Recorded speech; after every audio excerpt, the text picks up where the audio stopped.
Details చూద్దాం. MLA కోట MLC ఎన్నికల్లో తమకి 2 సీట్లు కేటాయించాలని కోరుతూ సిపిఐ నేతలు చాడా వెంకటరెడ్డి, కోననేని సాంబశివరావు ముఖ్యమంత్రి రేవంత్ రెడ్డిని కలిశారు. 2023 అసెంబ్లీ ఎన్నికల సందర్భంగా జరిగిన ఒప్పందం ప్రకారం సిపిఐకి 2 ఎమ్మెల్సీ స్థానాలు ఇవ్వాలని సిపిఐ నేతలు కోరారు. 3 రోజుల క్రితం ఇదే డిమాండ్తో సిపిఐ నేతలు టీపీసీసీ అధ్యక్షుడు మహేష్ కుమార్ గౌడ్ని కలిసి ఒప్పందాన్ని గుర్తు చేశారు.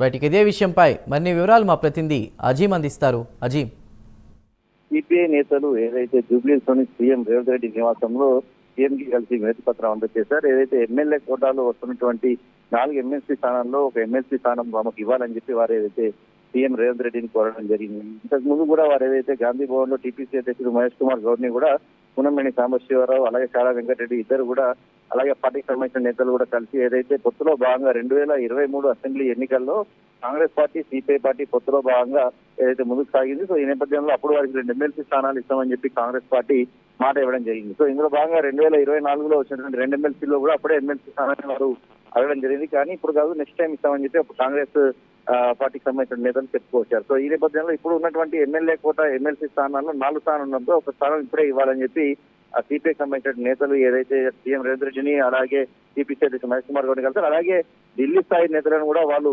ఇప్పటికీ అక్కడ ఉన్నటువంటి సిపిఐ జనరల్ సెక్రటరీగా ఉన్నటువంటి నేత, అక్కడ ఉన్నటువంటి కేసీ వేణుగోపాల్, కాంగ్రెస్ పార్టీకి సంబంధించిన కీలక నేత అయినటువంటి కేసీ వేణుగోపాల్ ని కూడా కలవడం జరిగింది. 2023 ఒప్పందం సంబంధించినటువంటి అంశంపై కూడా వివరించారు. అలాగే రాహుల్ గాంధీ దృష్టికి కూడా ఈ అంశం వెళ్ళింది. సో మాట ఇచ్చాం కాబట్టి తప్పకుండా నేను సీఎం రేవంత్ రెడ్డికి చెప్తానని చెప్పి రాహుల్ గాంధీ కూడా చెప్పినట్టు తెలిసింది. సో ఇదే నేపథ్యంలో మహేష్ కుమార్ గౌడ్ని కలిసినప్పుడు వారు సీఎం రేవంత్ రెడ్డిని అలాగే డిప్యూటీ సీఎం బట్టి విక్రమార్క, ఉత్తమ్ కుమార్ రెడ్డి వీరందరినీ కూడా కలిసి పొత్తులో భాగంగా ధర్మాన్ని పాటించాలని, తమకు ఒక ఎమ్మెల్సీ స్థానం ఇవ్వాలని చెప్పి కేటాయించాలని చెప్పి వారు కోరుతామని చెప్పారు. సో అందులో భాగంగా సీఎం రేవంత్ రెడ్డిని కలిశారు. ఖచ్చితంగా ఒక ఎమ్మెల్సీ ఇస్తామని చెప్పి కూడా వారు ఆశిస్తున్నట్టు కూడా మనకు తెలుస్తుంది. Right Azeem, thank you.